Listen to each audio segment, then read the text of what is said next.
Halo para sedulur, kembali lagi di Tui Kampung. Kali ini kami sedang berada di TPS 3R Agung Gumilang yang berada di Pedukuhan Banyuwantilor Kaliagung.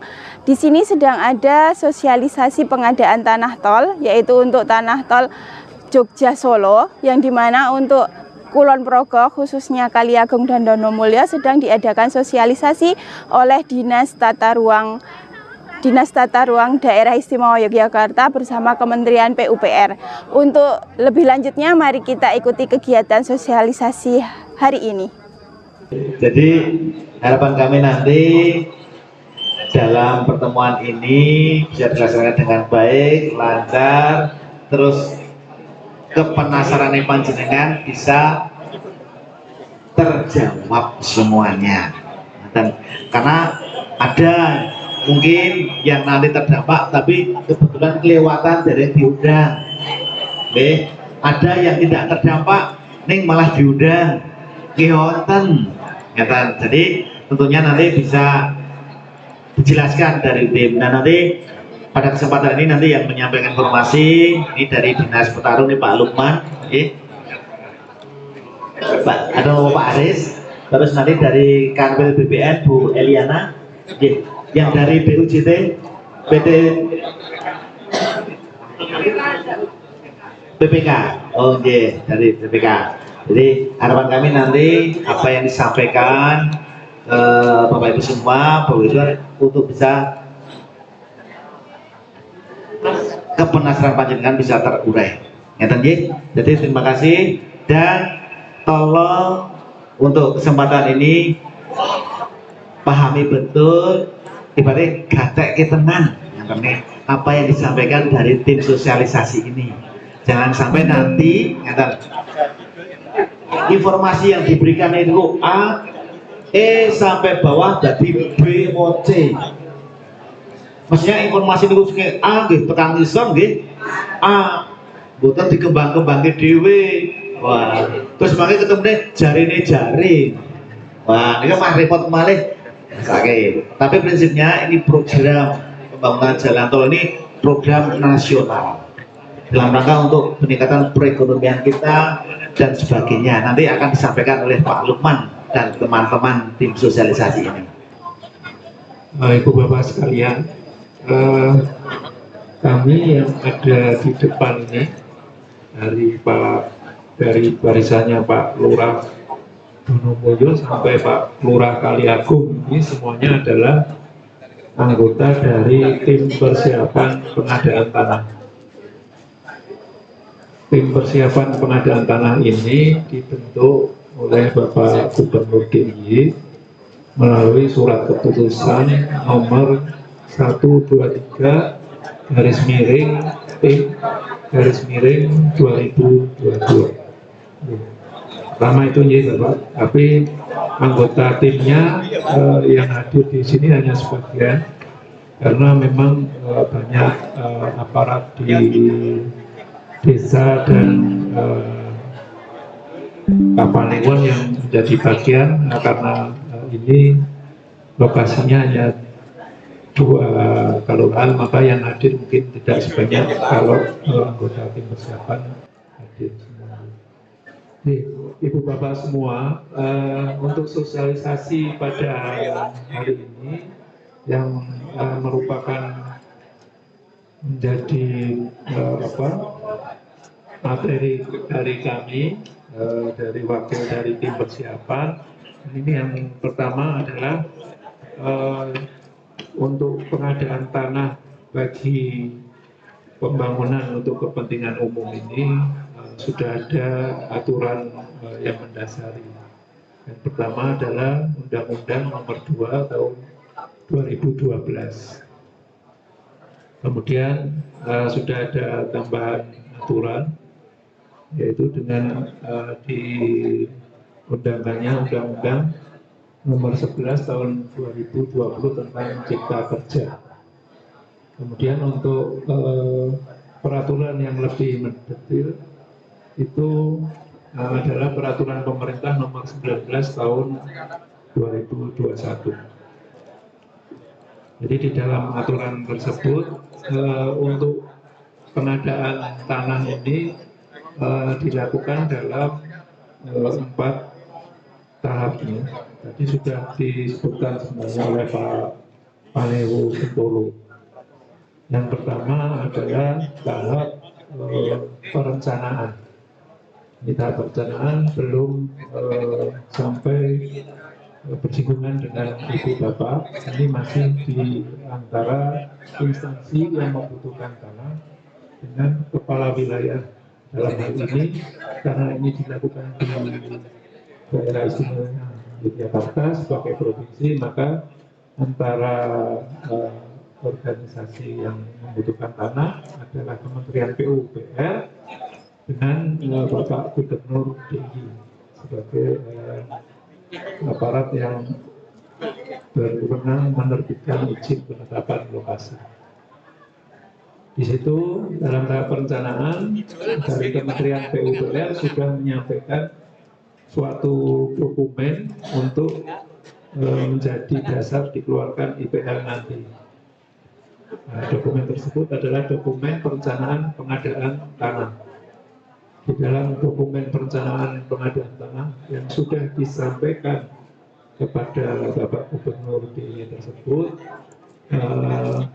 ada beberapa hal yang berkaitan dengan rencana pengadaan tanah ini, yaitu berupa peta dan juga daftar bidang yang dalam pendataan yang dilakukan oleh instansi yang membutuhkan tanah tadi sudah keluar nama-nama dan rencana bidang yang akan terkena pengadaan tanah tersebut.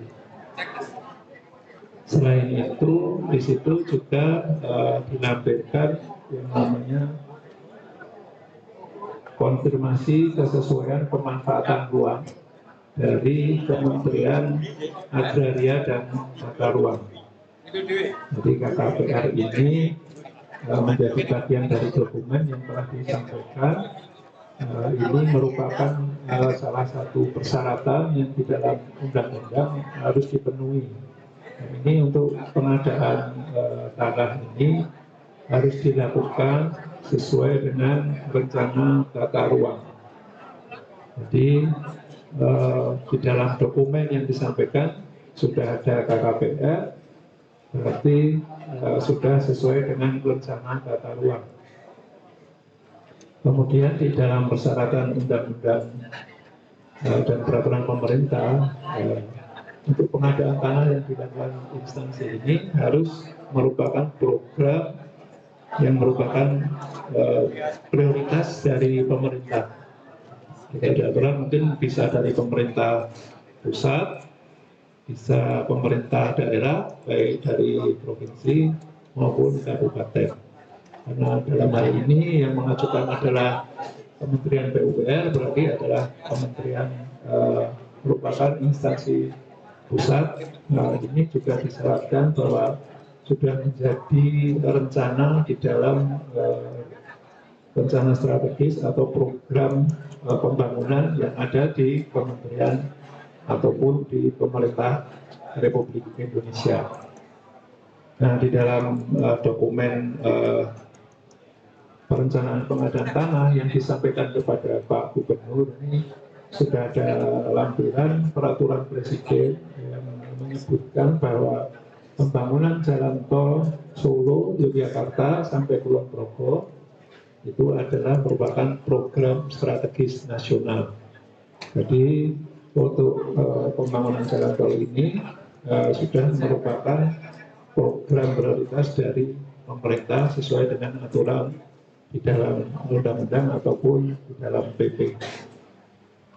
Nah, kemudian setelah disampaikan dokumen tadi sudah dilakukan verifikasi, jadi hasilnya tadi sudah kami sampaikan.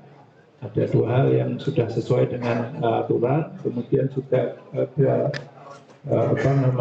daftar baik berupa bidang yang nanti dimintakan izin penetapan lokasi. Nah, itulah yang menjadi dasar dari kami tim persiapan untuk mengundang ibu bapak sekalian pada pagi hari ini. Jadi ibu bapak sekalian ini kami harap kami undang berdasarkan data yang diajukan pada DPWT tersebut. Nah, apakah nanti dalam pelaksanaan tahapan yang selanjutnya, apakah semua yang sosialisasi ini akan bisa mengikuti tahapan selanjutnya? Nanti kita akan ada tahapan berikutnya, Bu Bapak. Jadi pendataan awal nanti kita sisir lagi data-data yang disampaikan, apakah ada perubahan atau ada ketidaksesuaian dengan kondisi pada khususnya pada saat ini. Jadi mungkin tadi sempat disinggung oleh Pak Panewu, sudah ada peralihan hak jual beli yang belum diselesaikan administrasi atau diselesaikan menjadi sertifikat. Nah, ini mungkin salah satu bentuk tadi data yang tidak yang perlu disesuaikan.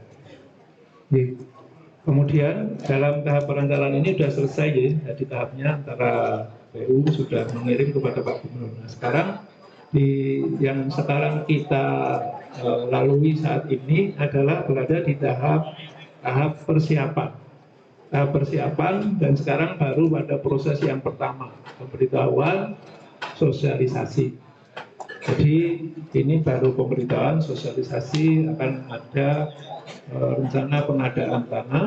Nah, nantinya di dalam salah satu tugas tim persiapan ini adalah membantu Pak Gubernur untuk menerbitkan izin penetapan lokasi.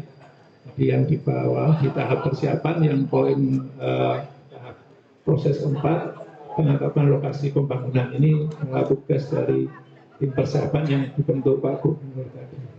Kemudian untuk proses-prosesnya setelah sosialisasi ini ada pendataan awal tadi untuk memperbaiki data-data supaya Ibu Bapak semua, karena nanti di dalam proses selanjutnya konsultasi publik kita akan mengundang Ibu Bapak semua. Ini adalah untuk melakukan kesepakatan yang nanti berupa tanda tangan berita acara kesepakatan. Nah, ini karena konsultasi publik ini ada berita acara kesepakatan tersebut, maka yang hadir diharapkan adalah pihak yang berhak atau pihak yang kagungan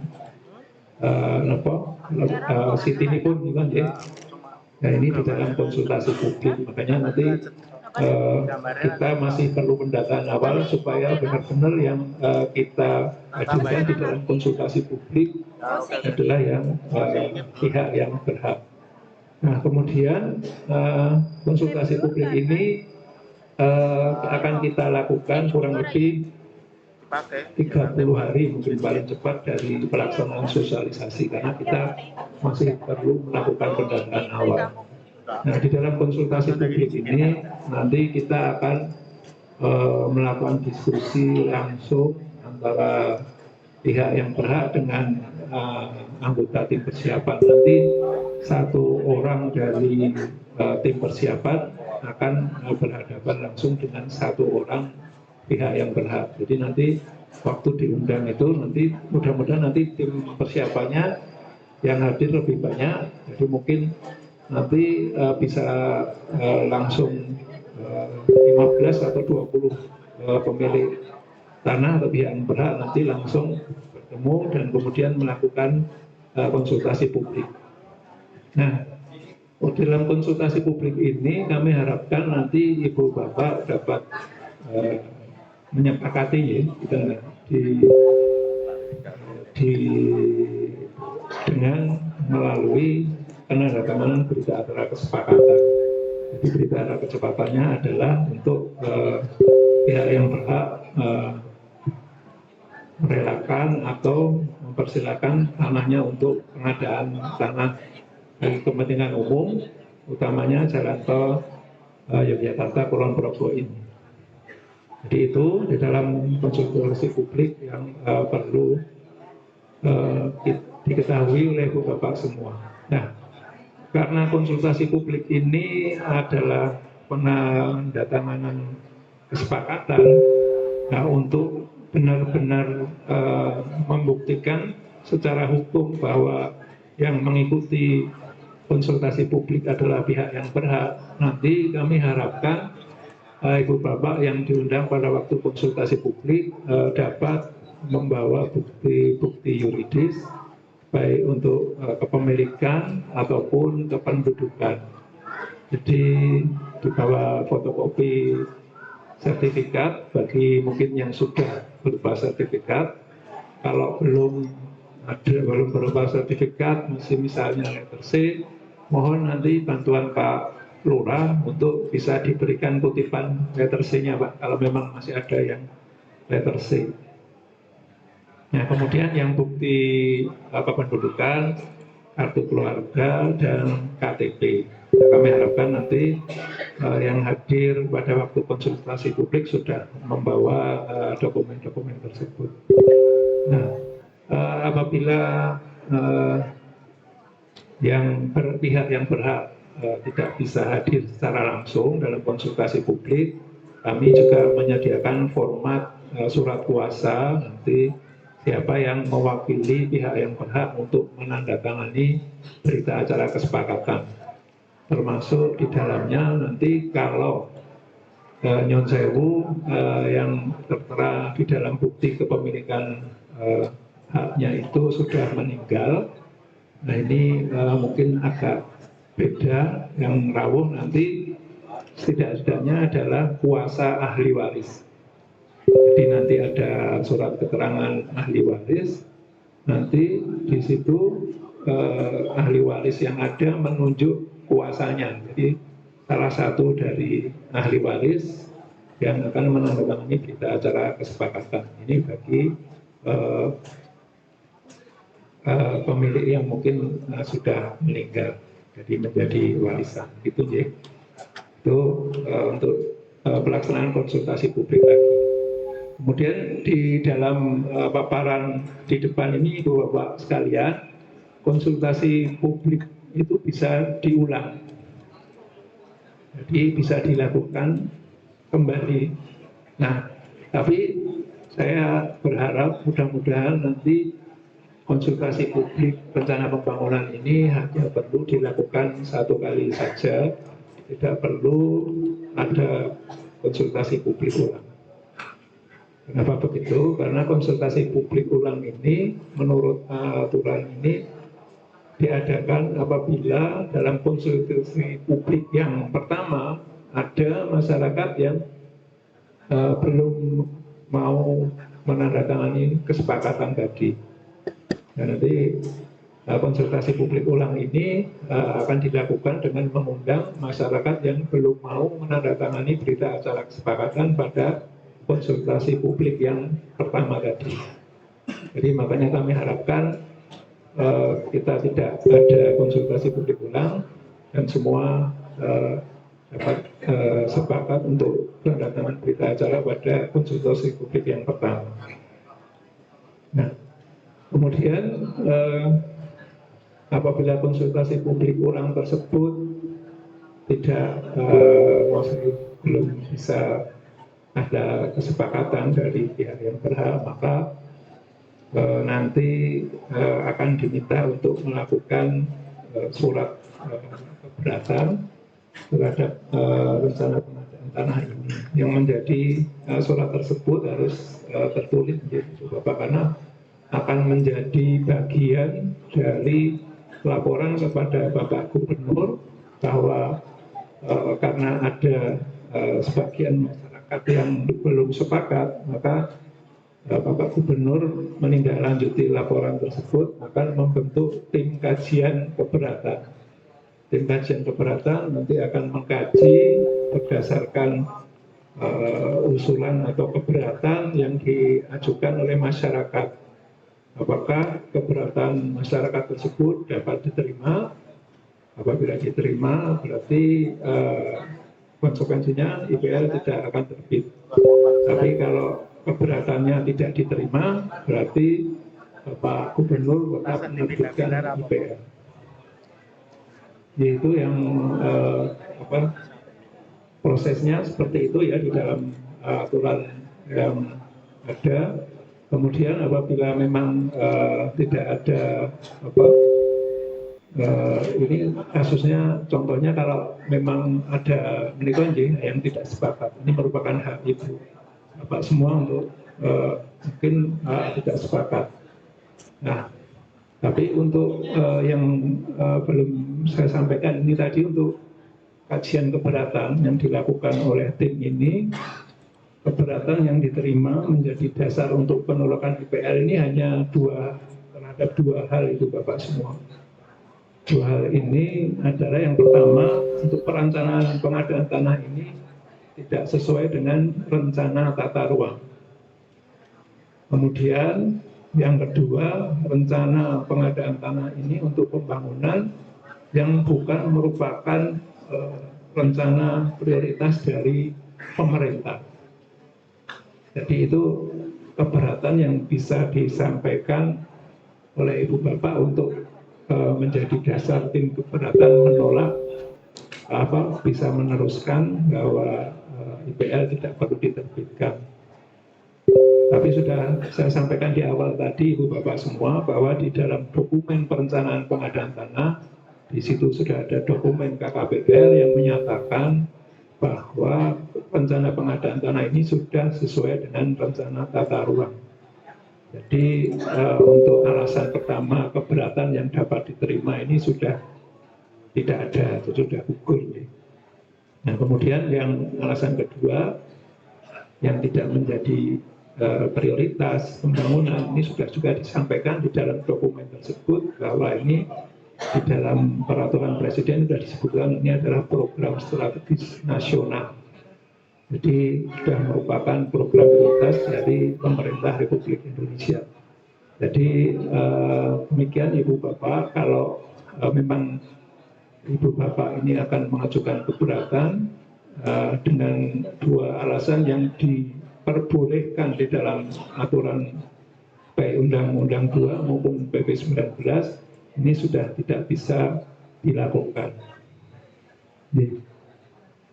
Kemudian otomatis nanti kami mohon di dalam konsultasi publik sudah bisa dilakukan penandatanganan berita acara kesepakatan.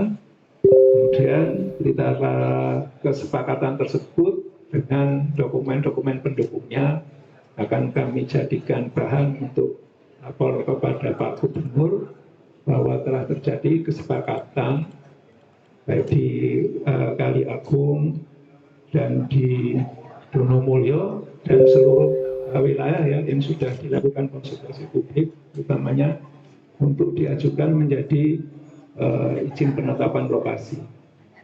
Nah, nanti di dalam penerbitan tersebut, kalau sudah diterbitkan, berlaku selama 3 tahun dan bisa diperpanjang lagi selama 1 tahun.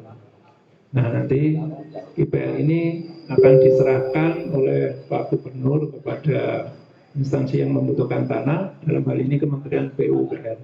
Nah, nanti di situ akan dilanjutkan tahap-tahap atau pengadaan yang selanjutnya. Jadi nanti tahap pelaksanaan tadi sudah disinggung oleh Pak Panewu. Jadi kita sekarang masih dalam tahap persiapan, di proses paling awal sosialisasi. Sudah ini nanti masih ada konsultasi publik, tanda tangan berita acara, kemudian hasilnya akan menjadi IPL. Nah, IPL akan disampaikan kepada Kementerian PUPR yang akan melakukan permintaan lagi nanti berdasarkan IPL itu kepada Kanwil BPN. Nah, nanti selanjutnya adalah proses pelaksanaan pengadaan tanah ini nanti, dan termasuk proses yang keempat, penyerahan hasil akan dijelaskan oleh teman kami Bu dari Kanwil BPN. Jadi untuk tahapan persiapan termasuk proses-proses yang harus dilakukan Ibu Bapak semua pada tahapan persiapan ini sudah kami sampaikan. Mudah-mudahan nanti semua dapat berjalan sesuai dengan yang kita harapkan semua, Ibu Bapak. Nah, untuk Untuk selanjutnya kami mohon izin Pak Panebu mungkin bisa dilanjutkan. Monggo dari mana dulu? Oh, Bu. Dari Mas Dian ya, dari PP Tangsel. Monggo. Monggo.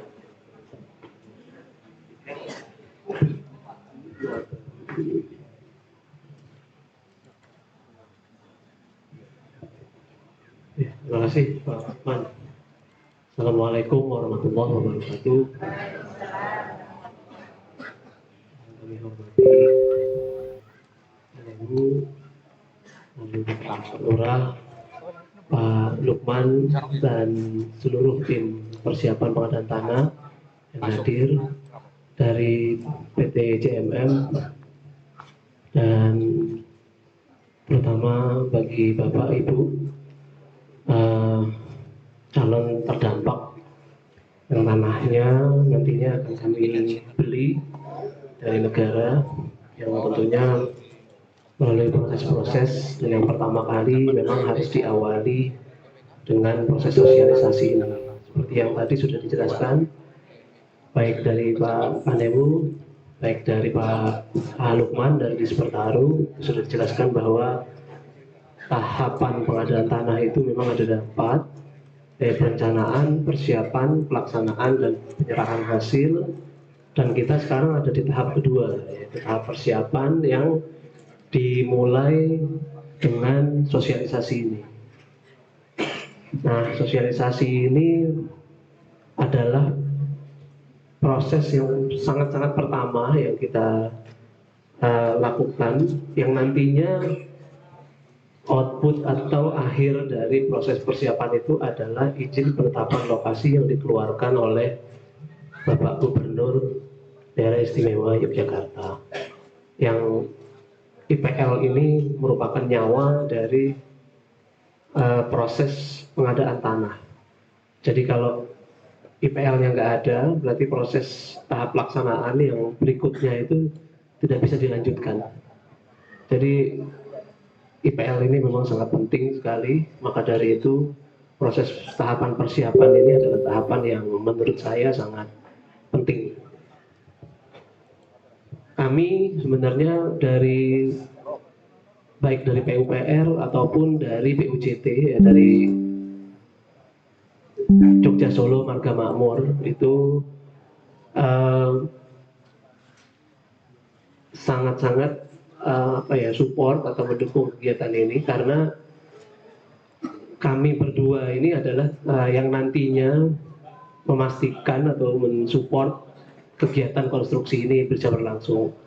Nah, di slide kami itu kami mencoba untuk istilahnya menampilkan beberapa bidang tanah yang nantinya akan terkena gitu. Cuma karena ini adalah baru tahapan awal ya, seperti halnya tahapan persiapan di desa-desa lainnya, itu memang tidak 100% akurat. Nah, karena jujur saja kami ini dan tim konsultan yang memang mendata di lapangan itu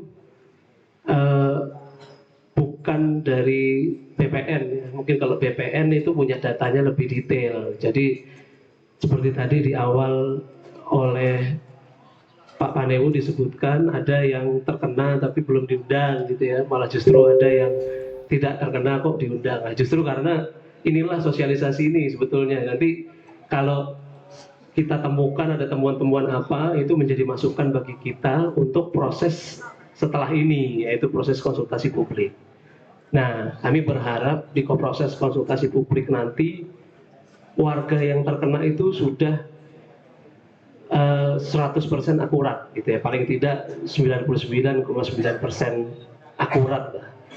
Agar kedepannya pada saat proses pelaksanaan itu sudah bisa memudahkan tentunya pelaksana pengadaan tanah untuk mendata pada saat proses inventarisasi dan identifikasi. Ini kok belum muncul nih Mas?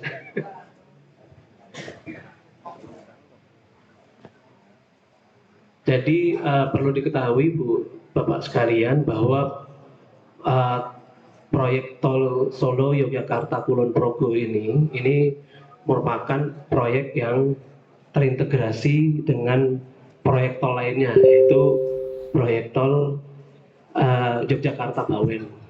Yang bertemunya itu ada di Desa Tirta Adi di Kabupaten Sleman. Nah, dari Desa Tirta Adi tersebut ada satu ruas tol lagi, yaitu Yogyakarta Kulon Progo atau Yogyakarta NYIA, yang melewati desa ibu bapak sekalian yang hadir pada saat ini. Nah, kami coba mau menampilkan ini ada proses. Oke, ini sedang diindikan, mohon maaf ini ibu bapak, ada kesalahan teknis.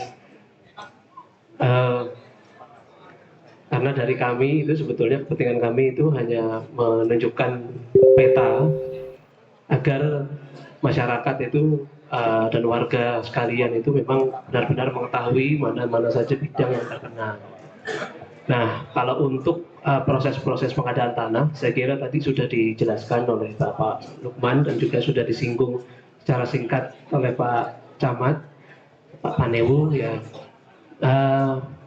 Mungkinan nanti saya akan coba untuk presentasi lagi Bu, tapi dilompati dulu aja dengan proses detail pengadaan tanah dari BPN agar masyarakat bisa lebih mengerti lagi dan lebih paham lagi dengan proses pengadaan tanah yang dihadapi nantinya.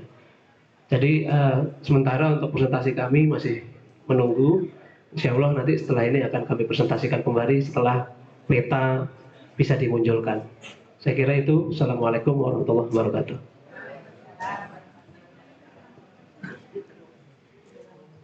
Izin saya tak berdiri dulu, biar yang di belakang melihat saya, wajah saya, karena besok kita akan ketemu terus kalau terlaksana. Cantik sendiri, karena tinggi saya juga lumayan semampai begitu ya. Nanti supaya terdengarnya itu tidak hanya suara saja, dari mana nih suaranya. Ya, stunting zaman tahun 70-an. Ya, matur nuwun Ibu Bapak. Ya, perkenalkan nama saya panggilan saja Elia. Tadi nggak pakai na Pak, kebanyakan. Saya selaku Kepala Bidang Pengadaan Tanah dan Pengembangan di Kanwil BPN Provinsi Daerah Istimewa Yogyakarta, yang nanti ketika tahap pelaksanaan akan sering ketemu dengan Bapak Ibu sekalian. Nah, kenapa kita atau kami menjelaskan tentang proses pengadaan tanahnya? Karena apa? Biasanya pertanyaan Bapak Ibu pertama, kapan saya mendapat ganti rugi? Terus mboten? Berapa saya dapat ganti rugi? Jadi pasti tahu. Nah, makanya kita jelaskan dulu supaya kita semua mendapatkan informasi yang jelas, Ibu Bapak. Kayaknya berdiri aja deh, nggak enak saya kelihatannya depan doang. Izin pakai bahasa Indonesia. Boleh maju nggak Bu? Yeah. Oh maju, nggak usah nggak apa-apa. Jadi begini, pertanyaan-pertanyaan ini yang pasti akan muncul di depan di sekitar Bapak Ibu sekalian. Ditambah lagi pasti ada berita-berita, ketika ini sudah sosialisasi, pasti ada berita-berita yang mungkin tidak diketahui dari mana kejelasannya, lalu bertanya kepada siapa dan seterusnya. Leres mboten nggih? Leres. Jadi nanti seandainya ada berita-berita yang sampai ke Bapak Ibu, tolong ditanyakan ke kami. Minimal dari tim persiapan, ada Pak Panewu, ada Pak Lurah, pasti yang menjadi garis depan yang akan ketemu dengan Bapak Ibu sekalian. Kami nanti setelah itu, pada saat tahapan pelaksanaan, jadi perencanaan selesai, lalu persiapan, muncul izin penetapan lokasi. Tadi disampaikan masih butuh waktu ya, masih ada konsultasi publik. Nah, setelah ada izin penetapan lokasi, Ibu Bapak nanti akan kita ajak bersama-sama dalam proses pengadaan tanahnya. Kalau belum ada penlok, ya, izin penetapan lokasi, biasanya kita sebut dengan penlok, kita tidak bisa berjalan untuk pelaksanaannya. Jadi sangat tergantung dari penloknya. Nah, beberapa proses nanti akan kami jelaskan kapan kita akan berinteraksi, kapan kita akan ketemu, ya. Nah, di dalam tahapan ini ada beberapa kegiatan yang harus dilalui. Pertama, tadi setelah penlok keluar, akan dimohonkan dari Kementerian PUPR, Pak Dian ini, ke Kanwil untuk dilaksanakan pengadaan tanahnya. Nah, dari Kanwil nanti akan dibentuk yang namanya tim pelaksana. Ya, tim pelaksana itu rencananya karena memang tugasnya adalah Pak Kakanwil, kami nanti sebagai anggota dan ada sekretaris. Nah, di dalam tim pelaksana itu rencananya karena program strategis nasional tol ini, maka tidak dilimpahkan ke kantor pertanahan Kulon Progo.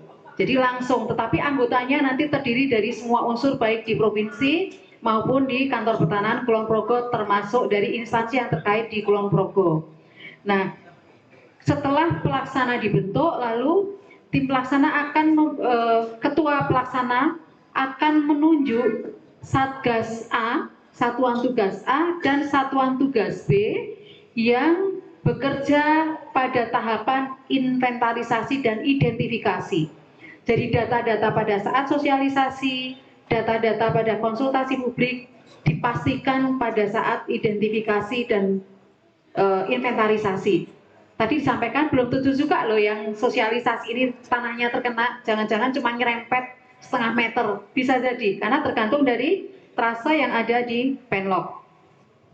Nah, untuk data yang dikerjakan pada saat kegiatan ini adalah data yang nanti akan digunakan sampai dengan tahap penyerahan hasil atau dari sampai dengan tahap penyerahan atau pemberian ganti rugi. Makanya data pada saat ident dan invent ini harus betul-betul data yang valid, data-data yang jelas dan clear, mana saja yang nanti akan terkena dampak. Nah, Satgas A nanti bertugas untuk mengukur, sama dengan metode pengukuran yang dilakukan oleh teman-teman di BPN, di kantor pertanahan maupun di Kanwil. Sama, tidak ada bedanya. Data inilah yang akan menentukan luas yang terkena berapa, kalau ada sisa-sisanya berapa, ya. Lalu yang mempunyai tanah itu siapa, harus jelas, ya. Ukurnya sama, Bapak Ibu. Kemudian hasil dari pengukuran ini yang disebut dengan peta bidang. Jadi kelihatan kalau di sertifikat itu kelihatan bidangnya luasnya berapa, bentuknya seperti apa. Kemudian kalau di Satgas B nanti yang bertugas selain dari BPN sebagai Satgas untuk pengambilan data yuridis, juga ada dari instansi terkait, terutama dari Dinas Pertanian, kemudian dari Dinas PU. Kenapa kita libatkan? Karena selain data yuridis ada sertifikat, ada KTP, kemudian ada PBB, kemudian mungkin ada keterangan waris dan seterusnya, ada data yang harus kita peroleh, yaitu data tentang tanam tumbuh di atasnya. Kalau ada sengon, silahkan dijelaskan kepunyaannya yang mana saja di bidang yang terkena. Kalau ada tanaman produktif, silahkan. Ada sawah, ya, sawah juga harus dijelaskan, kelompok dan seterusnya. Nah, kemudian bangunan juga akan diinventarisasi. Bangunan itu berdiri tahun berapa, kemudian bangunannya tembok atau papan, atau di situ ada sumur, segala macam. Bapak Ibu pada saat ident dan invent ini dimohon bisa memberikan data yang selengkap-lengkapnya. Karena apa? Data ini nanti akan digunakan untuk penilaian berapa nilai ganti rugi yang akan diberikan. Kalau ada kurangnya nanti memperlambat proses. Karena apa? Pada saat prosesnya nanti ada yang diumumkan. Jadi setelah inventarisasi dan identifikasi dari data tersebut yang sudah terkumpul masuk ke daftar nominatif dan peta bidang yang akan dikumpulkan di kantor desa selama 14 hari kerja. Yeah. Selama 14 hari kerja Ibu Bapak boleh mengajukan keberatan atau sanggahan, dalam artian kalau datanya belum lengkap atau salah. Ya. Misalnya bangunannya 3 ternyata dituliskan 4 misalnya, atau sengonnya dituliskan 10 padahal 12, tapi mungkin juga sengonnya harusnya 12 tapi tertulis 15. Begitu kan Ibu Bapak? Jangan-jangan kalau nanti yang lebih terus tidak ngendiko. Ya, ini harus jelas. Kan nanti ada proses yang namanya proses verifikasi.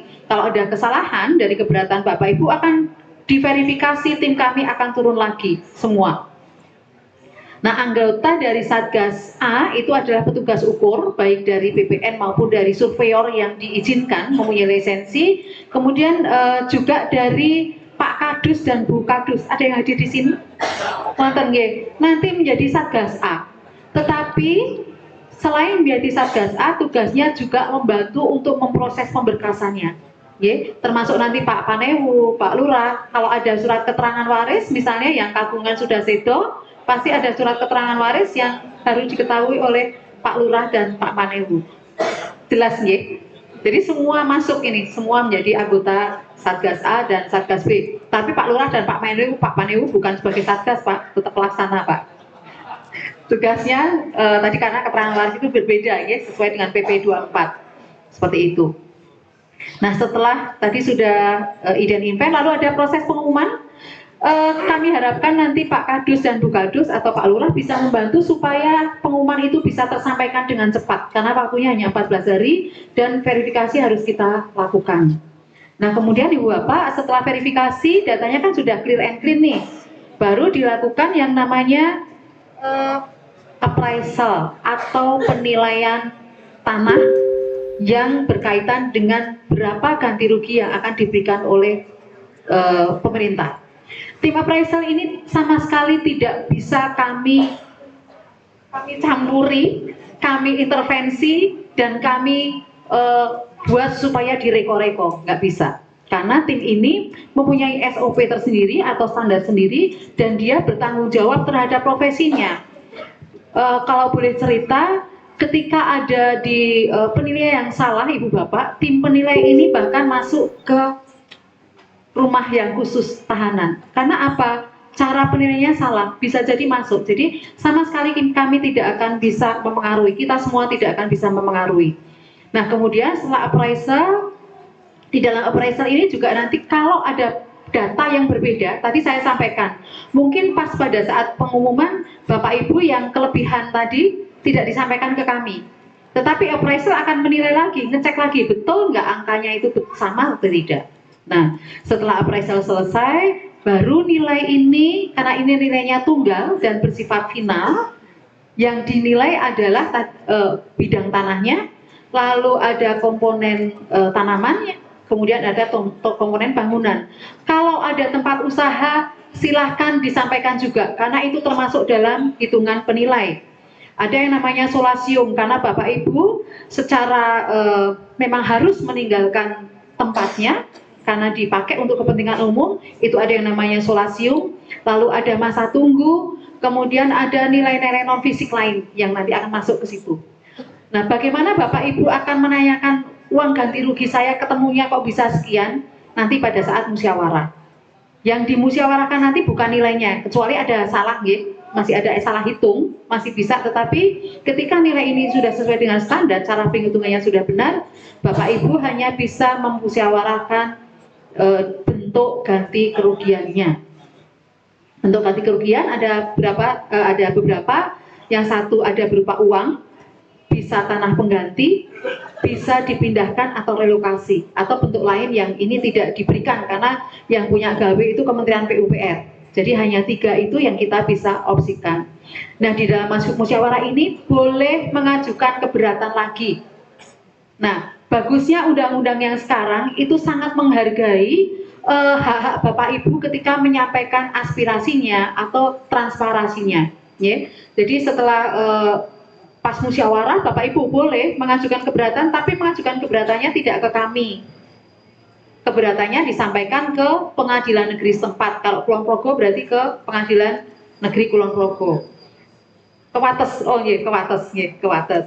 Nah, pada saat ini mohon nanti kami biasanya berpesan pada proses musyawarah, karena Bapak Ibu sebelum ke pengadilan negeri tolong dihitung betul. Misalnya Bapak Ibu hanya selisih 10 juta misalnya, menurut Bapak Ibu, saya pengennya tambah 10 juta lagi. Kalau mau mengajukan ke PN, pengalaman kami beberapa kali mengajukan ke pengadilan negeri kan harus ada kuasa hukum. Ada proses-proses lain, jangan-jangan itu malah melebihi dari 10 juta itu. Ditambah lagi Bapak Ibu tidak punya hak untuk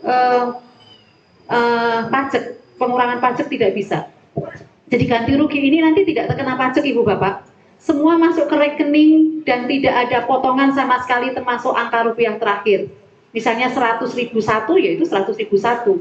Masuknya ke bank. Kalau dulu kan kita menggunakan UGR itu pakai uang cash. Sekarang tidak lagi. Ya, tidak lagi menggunakan uang cash. Pakainya bank yang ditunjuk oleh pemerintah. Nah, tadi sudah sampai di musyawarah. Setelah musyawarah, Ibu Bapak, akan dilakukan validasi. Jadi berkas-berkas yang terkumpul ini nanti akan divalidasi oleh tim kami, tim pelaksana, dan dibantu juga nanti teman-teman dari PPK dari JMM itu untuk dikirimkan ke Elman atau Lembaga Manajemen Aset Negara yang mengeluarkan uang. Yang punya duit itu sekarang melalui Elman. Ya. Kenapa melalui Elman? Karena proses dengan melalui Elman, uang bisa langsung tersedia. Tidak menunggu tahun anggaran berakhir. Ada yang dari PNS mungkin, ASN? Ada nggih Pak, kalau anggaran itu selesai bulan Desember nggih Pak nggih. Ya. Tapi ini bahkan tanggal 30 Desember pun masih bisa bayar Pak. Januari tanggal 2, kalau tidak hari libur, jatahnya bayar yang bayar. Tidak ada batasan seperti APBN dan APBD. Ini kelebihannya. Nah nanti setelah Elman mengizinkan pembayaran, berkasnya sudah betul, baru kita undang Bapak Ibu untuk melepaskan haknya dan mendapatkan uang ganti rugi. Jadi seperti itu prosesnya. Prosesnya mungkin agak lama karena tahapannya masih cukup banyak. Karena nanti Bapak Ibu ketemu ketika di pelaksanaan adalah invent dan inden 30 hari kerja. Lalu di penilaian sekitar 30 hari kerja juga Bapak Ibu akan berinteraksi dengan tim penilai. Tadi mohon untuk proses-proses ini Bapak Ibu ada yang menunggui gitu ya, mendampingi supaya datanya jelas. Nah kemudian proses musyawarah Bapak Ibu juga akan hadir. Kemudian di pembayaran ganti rugi ada 4 kali. Nah setelah proses ini di akhirnya nanti kan di pelepasan hak sertifikat akan diserahkan ke kami. Kemudian kami akan menyerahkan ke PPK dan PPK akan memproses apakah itu ada penghapusan hak atau merevisi sertifikat Ibu Bapak sekalian kalau ada bidang tanah yang terkena sebagian. Jadi Bapak Ibu tidak usah repot-repot ke kantor pertanahan, ini tugasnya Pak Dian dan teman-teman untuk dan tanpa biaya. Kalau ada yang minta biaya, tolong itu dihilangkan saja datanya, okay? Karena banyak sekali Pak, misalnya seingat saya yang di Prambanan Lemabang jalan di sekitar Bokoharjo, Sumberjo itu banyak hoax Bapak. Kasihan saya sebenarnya. Jadi kan kami sudah menghitung nih di data awal tadi sampaikan Pak Luman, data awalnya itu sudah tersedia sekian-sekian, uangnya tersedia sekian perkiraan. Tetapi ada berita itu masuk sebelum Penlog keluar bahwa tanaman itu tidak diganti rugi. Kemudian ganti ruginya ada juga karena kabarnya banyak hanya sekian rupiah, tidak dihargai sesuai dengan harga pasar atau harga wajar. Nah lalu yang bersangkutan itu nebang dulu sengonya dijual ke seseorang. Tiba-tiba ketika ganti rugi seharusnya yang kira-kira 400 atau 4.000 pohon hanya sekitar di bawah 100. Kenapa? Karena sudah termakan tadi loh, termakan hoax tadi bahwa pohonnya tidak dinilai, tidak dibayar. Sebenarnya kami merasa kasihan, tapi kami tidak bisa berbuat apa-apa. Oleh karena tadi saya pesan wanti-wanti jangan percaya dengan berita apapun yang tidak sesuai dengan sumber, ya. Itu kasihan karena nilainya 1 sengon berapa, mungkin Bapak Ibu perso kali berapa, akhirnya tidak terbayarkan seperti itu. Nah, kemudian satu lagi mengenai tanah sisa saya sampaikan, ya. Mengenai tanah sisa di aturan yang sekarang, tadi saya bilang sangat memperhatikan hak Bapak Ibu. Kalau di bawah 100 meter persegi dan dimohon oleh pihak yang berhak, itu boleh diajukan untuk diganti rugi, tidak perlu proses. Tetapi pasti nilainya akan berbeda, ya. Perhitungannya akan berbeda, ya. Karena tadi akan dinilai kembali. Ya, apakah sama atau beda kita juga tidak tahu, tapi mestinya berbeda karena ada komponen lain yang nanti akan disampaikan oleh KJPP. Kalau di atas 100 meter persegi boleh diproses untuk ganti rugi atau proses lain, tetapi dengan catatan pertama dimohon, dan kedua ada tim kajian yang akan menilai tanah itu bisa diganti rugi atau hanya perlu dapat akses atau ada relokasi dan seterusnya. Jadi ada dua. Nanti seandainya nanti ada yang sisa, mohon Bapak Ibu diperhatikan, nanti permohonannya akan disampaikan melalui Satgas B dari kelurahan. Ya, supaya ngumpulnya itu gampang. Kalau kami kan jauh, ya Pak. Kalau tiap hari harus ke sini, saya kira tidak bisa itu yang secara efektif. Nah, kemudian saya kira itu ya yang mengenai tanah sisa. Oh, lalu satu lagi, surat kuasa. Tadi disampaikan Pak Lukman, di dalam proses persiapan ada surat kuasa. Tetapi di proses kami nanti di pelaksanaan juga ada surat kuasa. Silahkan kalau ada yang mau menggunakan surat kuasa dengan catatan atau dengan syarat harus saudara kandung. Kalau tidak saudara kandung tidak diperkenankan, ya. 2 ke atas, Bapak, Ibu, Simbah, lalu ke samping kanan kiri, saudara kandung, boleh keponaan, 2 kan, lalu ke bawah boleh anak atau cucu. Di luar itu tidak boleh. Nah, sekalian saja saya sampaikan ya Pak, mengenai peralihan pas penlok. Jadi pas penlok nanti keluar, Bapak Ibu sudah tidak diperkenankan untuk membuat peralihan. Ada jual beli, ada hibah, ada waris, tidak diperkenankan ya, karena nanti untuk waris itu nanti akan jadi satu namanya, tidak dipecah-pecah sesuai dengan apa ya, kalau dituding itu dipacungke ya, tidak sesuai dengan itu, tetapi keseluruhan menjadi satu kesatuan, semuanya atas nama ahli waris, lalu mungkin dari ahli waris itu akan menunjuk salah satu ke kuasa, jadi artinya tetap menjadi saudara kandung. Kalau Bapak Ibu masih ada proses di dalam peralihan hak yang sekarang mungkin di bawah tangan atau masih di PPAT, masih macam-macam lah, mohon itu bisa diteruskan sampai dengan terbit sertifikat atau minimal sudah sampai ke kantor pertanahan, karena itu akan diproses cepat dan nanti sertifikat itu atas nama yang terakhir yang akan kita gunakan untuk daftar nominatif ya. Jadi kalau misalnya sudah ada jual beli di bawah tangan lalu belum ada balik nama, yang kita masukkan ke dalam daftar nominatif adalah yang punya, karena masih belum diganti, meskipun nanti prosesnya ada musyawarah tersendiri, tetapi ini kan lebih merepotkan Bapak Ibu sekalian. Ya, saya kira itu. Nanti kalau ada pertanyaan silakan, karena masih jatahnya Pak Dian lagi, boleh disampaikan. Matur nuwun.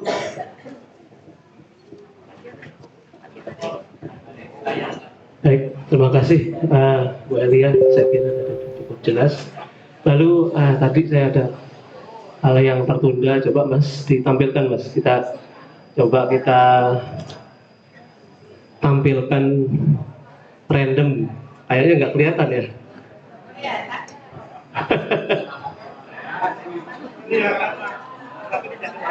Coba itunya deh, apa namanya,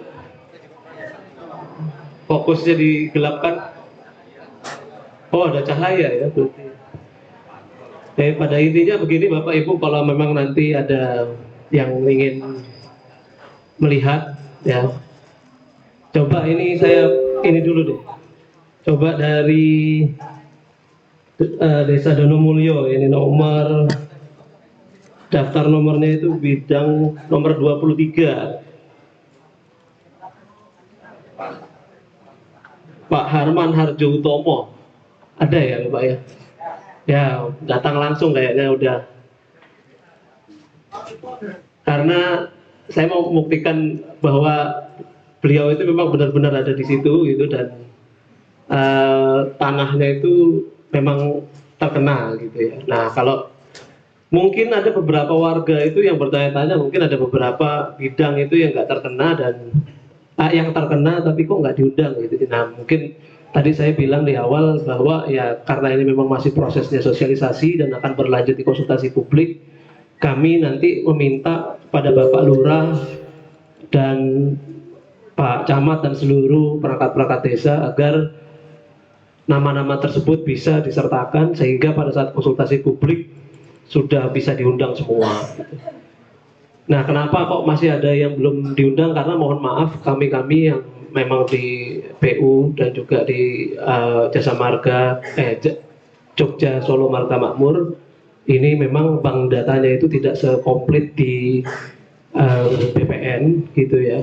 Jadi barangkali dari tahun 2019 ya, kita pertama kali survei itu sudah ada yang tanah-tanah atau bidang tanah yang sudah terpecah, sehingga datanya itu yang tadinya satu bidang itu sudah bertambah atau dipecah menjadi 2 atau 3 bidang atau entah berapa bidang gitu. Nah mungkin yang 3 atau 4-nya itu ya kita nggak bisa undang ya, karena di data kami itu hanya ada cuma 1.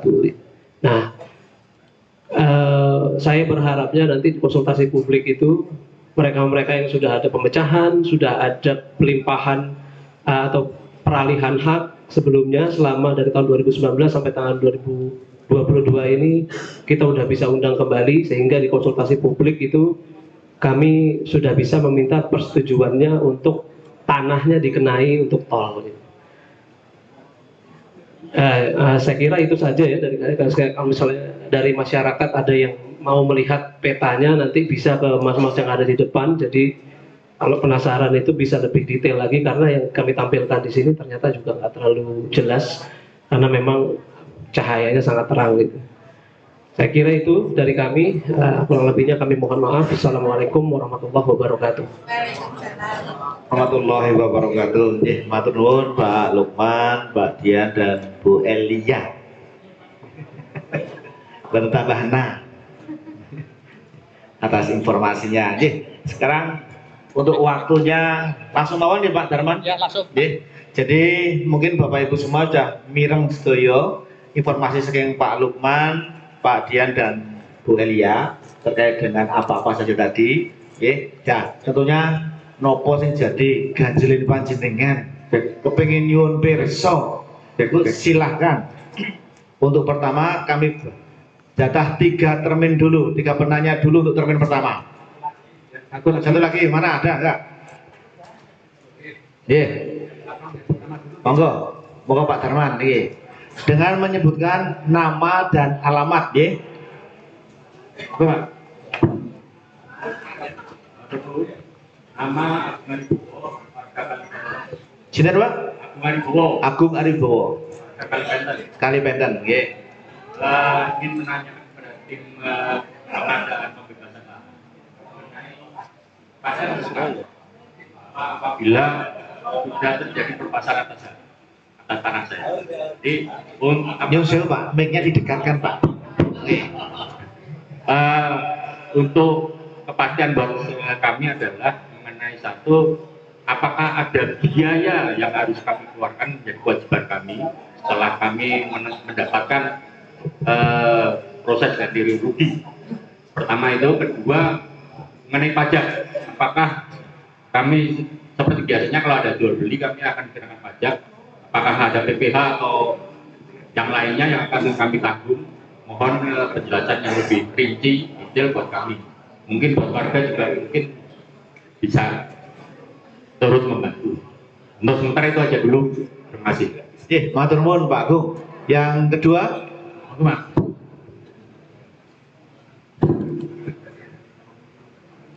Assalamualaikum warahmatullahi wabarakatuh. Waalaikumsalam Nama warahmatullahi saya Yanu Editama, Yanu. warga Kaliagung, perumahan Kaliagung Baru, punya tanah di Blora. Tadi sempat saya bertanya kepada banyak pihak, salah satunya Pak Dukuh dan panitia yang di depan, mengenai undangan terkait nama yang tertera itu pemilik lama. Tadi juga sudah disampaikan dalam presentasi, dalam pengumpulan data itu sejak tahun 2019. Apakah betul?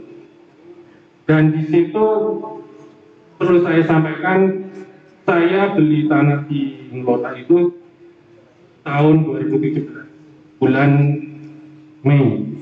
Otomatis, saya ralat. Itu turun waris dulu, kemudian 1 bulan setelahnya, setelah turun waris, bulan Mei, bulan Juni saya beli. Kemudian saya pertanyakan sumber data untuk tahap persiapan ini. Ada tadi informasi status tanahnya juga sawah.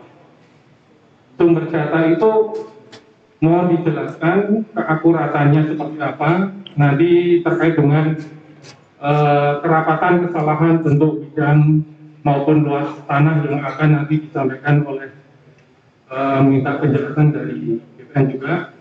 Manakala bidang tanah saya itu bersebelahan dengan leben atau saluran air.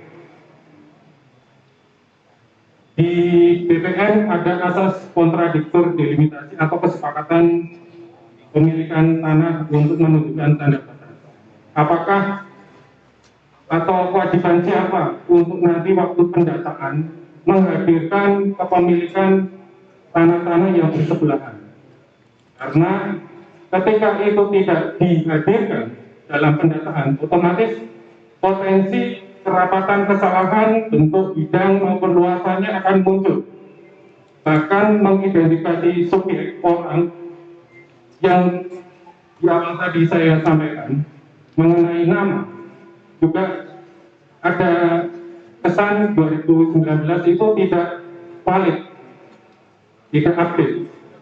Kemudian ketika tadi di depan juga ada penandatanganan beberapa dokumen. Di sini juga ada pejabat pembuat komitmen terkait dengan rencana pengadaan tanah. Saya ingin bertanyakan, apakah mulai dari tahap persiapan ini akan dihitung per bidang untuk pengeluaran biaya, sehingga kami warga ada yang tadi membawa undangan lebih dari satu, menandatangani beberapa dokumen, namun dapat uang transport satu kali. Itu beberapa pertanyaan. Kemudian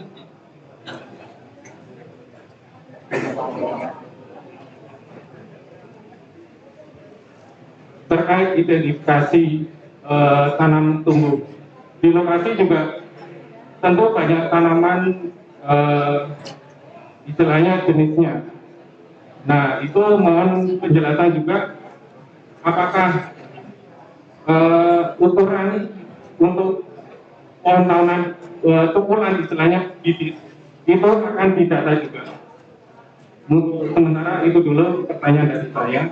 Terima kasih. Assalamualaikum warahmatullahi wabarakatuh. Oke, dua penanya. Yang satu lagi. Oh ya, Pak Parimi.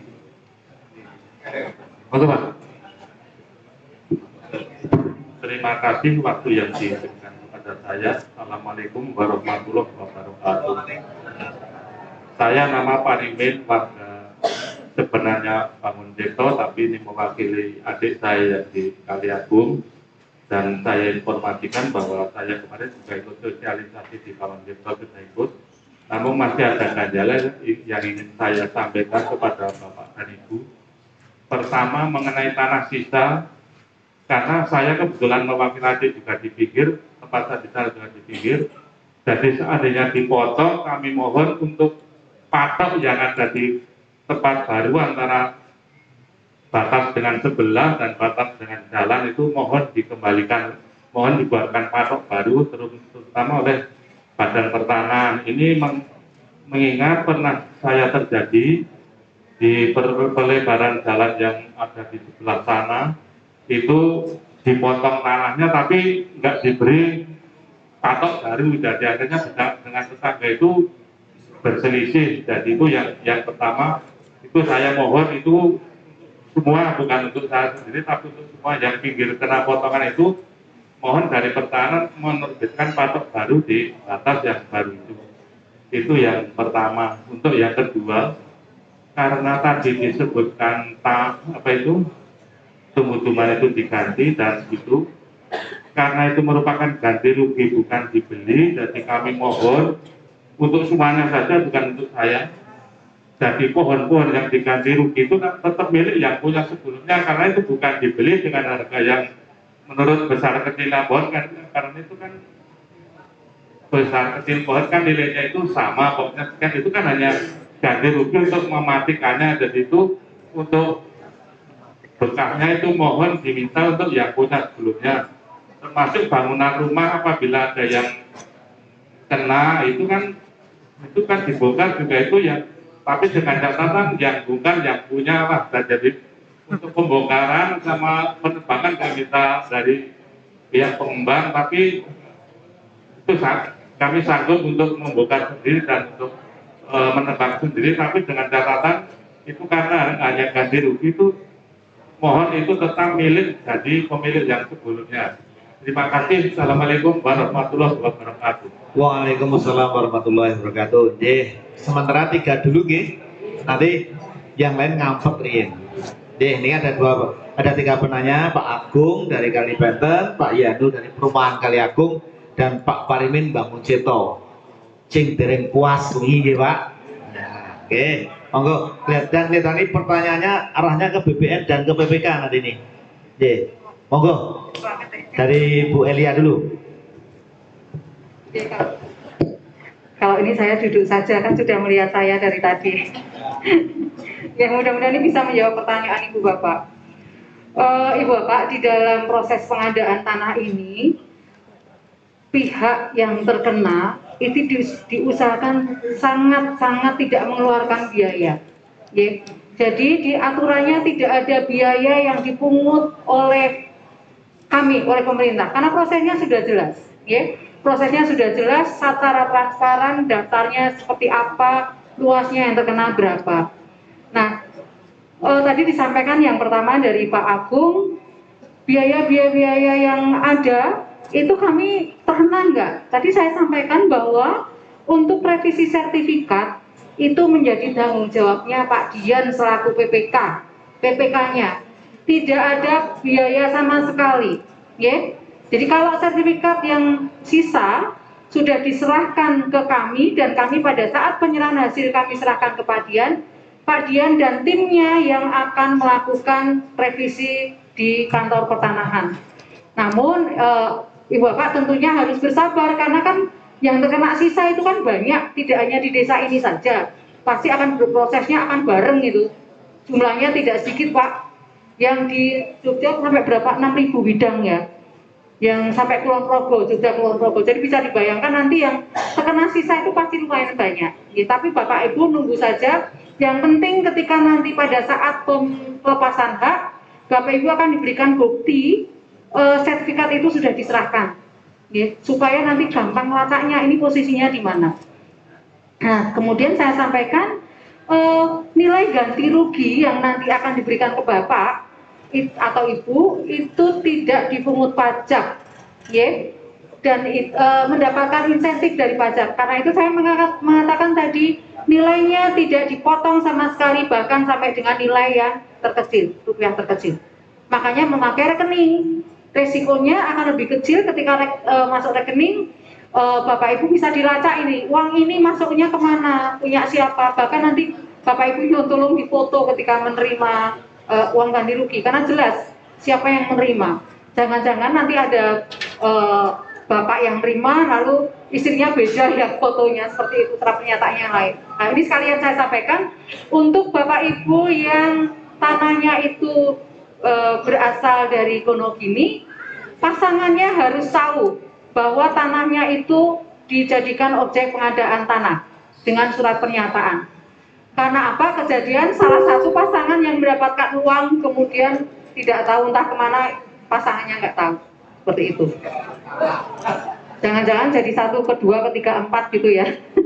Lalu kemudian untuk data-data yang disampaikan di sosialisasi ini adalah data-data sebagai ancer-ancer, data sementara atau data belum pasti, ya. Artinya belum pasti itu kira-kira seperti itu, tapi nanti terkenanya berapa, mungkin ada tetangganya yang terkena sedikit, karena terasa itu kan bentuknya skalanya cukup kecil, tidak bisa diidentifikasi.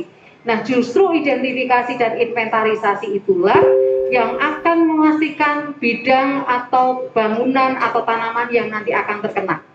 Bukan sekarang, waktunya nanti pada saat teman-teman kami turun, identifikasi dan inventarisasi.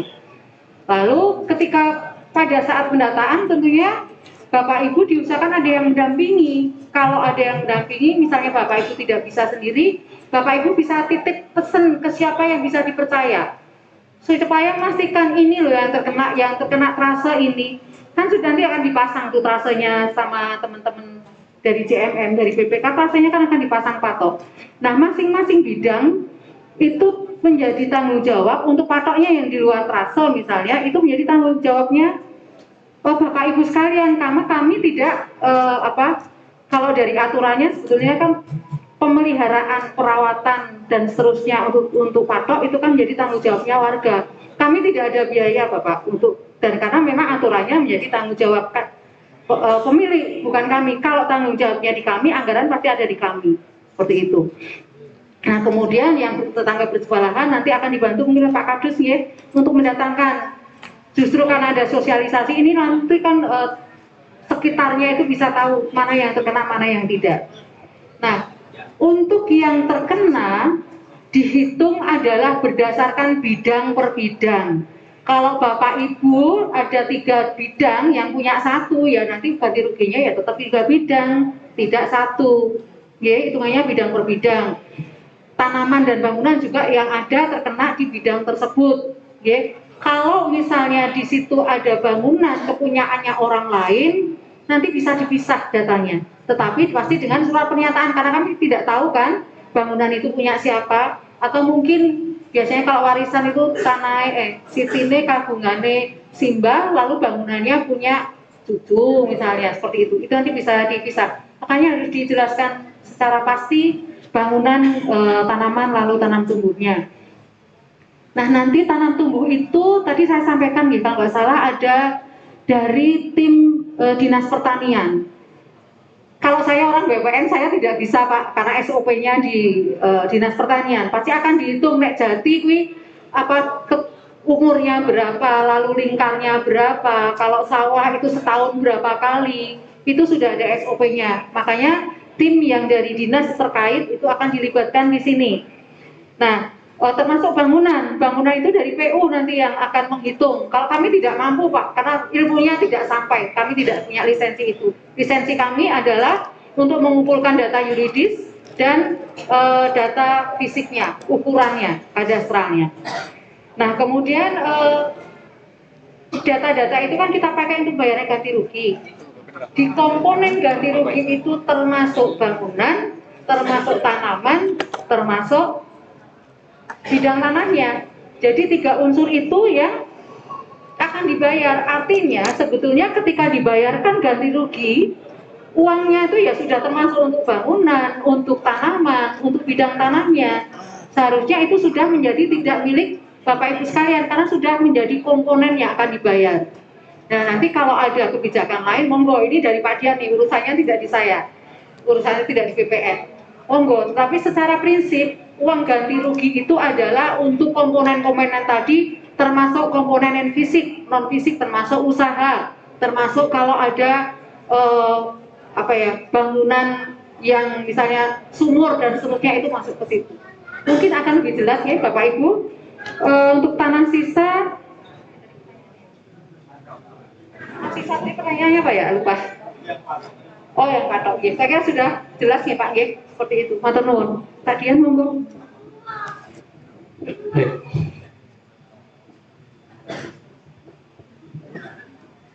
Saya ingin mencoba menjawab tadi ada pertanyaan mengenai pengeluaran biaya ya tadi yang didapatkan oleh warga. Yang saya pastikan bahwa kami untuk warga yang datang pada saat sosialisasi ini memang ada transport gitu ya, dan kami berusaha bahwa seluruh warga mendapatkan hal itu tanpa terkecuali. Lalu kalau seandainya tadi dibilang menandatangani beberapa dokumen itu ya karena memang dokumen tersebut memang harus ditandatangani berupa kwitansi dan juga daftar absen saja.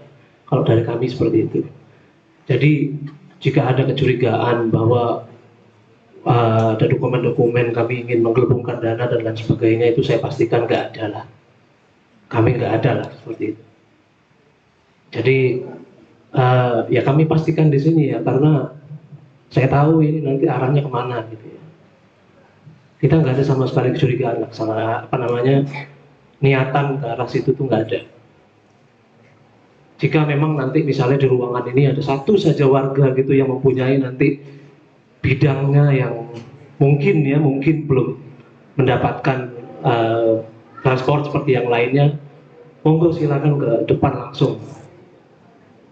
Ya, jadi dengan menunjukkan undangan yang ada, silakan Bapak atau Ibu atau Mas atau Mbak menemui staf kami yang ada di depan dan bisa mendapatkan transport tersebut. Kami selalu berusaha untuk yang terbaik lah, karena jujur saja Bapak dan Ibu sekalian, ya ini kami harus bicara di sini karena ini ada pertanyaan masalah pembiayaan seperti ini, bahwa dalam satu sosialisasi, mungkin Bu Elia juga harus tahu nih Bu, bahwa sosialisasi untuk persiapan pengadaan tanah ini, transport itu diberikan hanya untuk di Provinsi Daerah Istimewa Yogyakarta.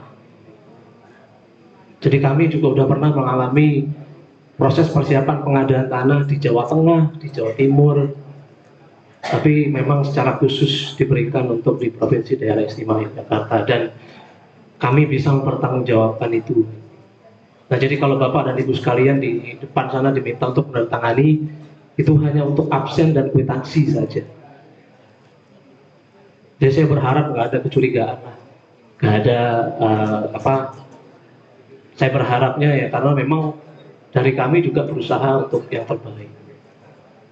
Lalu mengenai data tadi, seperti pada saat di presentasi kami sudah bilang bahwa memang keakuratannya itu belum bisa sampai 100%. Jika tim kami memang yang ke lapangan itu adalah berupa konsultan yang hadir, ya. Ini Mas Aldian ini ada di sini dari Jogja Solo Marga Makmur, karena pembangunan di wilayah Jogja ini adalah pembangunan tol yang sifatnya itu unsolicited. Ya, unsolicited itu adalah berupa pembangunan yang diinisiasi oleh investor, sehingga pembangunannya itu berupa design and build. Jadi investornya yang desain dan juga investornya juga membangun. Nah, mengenai pengadaan tanahnya, disitulah pemerintah mengambil intervensi. Gitu. Pengadaan tanahnya karena itu nantinya akan jatuh menjadi aset negara, sehingga pemerintah yang membayar itu dan pemerintah juga yang harus melaksanakan berdasarkan amanat Undang-Undang Nomor 2 Tahun 2012 yang sudah direvisi di Undang-Undang Ciptaker, yang peraturan turunannya itu berupa peraturan pemerintah tahun 2021 nomor 19. Jadi pada saat itu, pada saat survei, memang konsultan itu memang jujur saja belum melibatkan BPN, karena memang BPN ini jika dilibatkan itu di proses tahap persiapan itu memang belum bisa dilibatkan, sehingga ada keakuratan yang tidak 100%, sehingga tadi banyak masukan sebelum acara juga saya banyak mendapatkan masukan baik dari Pak Anewu, dari Pak Anewu, dari Pak Lurah, ada banyak warga yang belum diundang, gitu, padahal terkena, gitu ya. Itu kami mohon maaf sekali. Untuk konsultasi publik kami berusaha semaksimal mungkin agar data-data warga yang memang terkena itu sudah hampir mendekati 100%. Kenapa kami bilang hampir? Karena mungkin saja ada 1-2 orang warga yang belum terundang, maka dari itu kami minta dari perangkat desa, entah dari Pak Cuku, Pak Lurah sampai dengan Pak Panewu, itu untuk mari Pak bekerja sama kita. Jadi menentukan mana bidang-bidang tanah yang sudah beralih, mana bidang-bidang tanah yang sudah terpecah, sehingga pada saat konsultasi publik itu sudah bisa jauh lebih akurat dibanding dengan proses sosialisasi ini. Karena mohon maaf, seperti yang tadi dijelaskan oleh Pak Lukman, saat konsultasi publik itu setiap warga itu akan dimintai persetujuan tanahnya dikenai oleh proyek tol, bukan persetujuan melepas tanah, bukan. Kami harus membicarakan di sini karena kemarin di desa di Kelurahan Kaligintung ada yang merasa bahwa kami ini nanti takutnya dijebak. Di konsultasi publik itu menandatangani kesepakatan untuk melepas, padahal tidak ada. Konsultasi publik itu hanya memintai persetujuan bahwa tanahnya itu akan dikenai oleh proyek strategis nasional berupa jalan tol. kesepakatan untuk melepas itu tentunya harus ada harganya. Nah, harga yang dimaksud itu tadi sebagaimana yang disebutkan oleh Ibu Elia, itu baru akan ada di proses pelaksanaan setelah penetapan lokasi keluar, yaitu harganya akan disebutkan di proses musyawarah. Tentunya sebelum proses musyawarah itu berlangsung, ada proses-proses lainnya, yaitu inventarisasi dan identifikasi, lalu ada penilaian oleh appraisal. Sebelum ada penilaian itu nanti akan ada pengumuman daftar nominatif tanah yang terkena dan apa-apa yang bernilai yang ada di atasnya, termasuk tanam tubuh, bangunan-bangunan, dan lain sebagainya. Jadi itu penjelasan dari kami. Kurang lebihnya kami mohon maaf. Assalamualaikum warahmatullahi wabarakatuh. Warahmatullahi wabarakatuh. Dari Pak Agung, Pak Yanu, dan Pak Parimin. Sudah sampaikan tadi, tidak ada biaya. Mantan itu, dilanak muncul biaya itu oknum berarti. Pun lapor kemawon. Ampun ragu-ragu. Ngeten. Terus selanjutnya untuk wah, boleh. Pusing, Pak Lurah pusing. Pak Agung dulu. Oke. Depan nih Pak. Pak Agung dulu. Terima kasih. Assalamualaikum warahmatullahi wabarakatuh. Beberapa pertanyaan yang kami rekam dari warga. Pertama, di tempat kami nanti ada sekolahan yang terdampak. Nah itu mohon dijelaskan kalau proses sekolah yang terdampak itu bagaimana untuk pengalihannya dan apa yang bisa diperankan warga ataupun pemerintah kelurahan supaya pengganti tempat barunya itu biasanya tidak terlalu jauh, karena kalau sekolah itu kan tempat belajar anak-anak. Tapi kalau biasanya jauh, sekolahnya bisa jadi mengganggu sekolah yang lain dan sebagainya. Ya, mohon dijelaskan. Yang kedua, kalau yang tanah sisa tadi sudah dijelaskan. Kalau bangunan sisa bagaimana?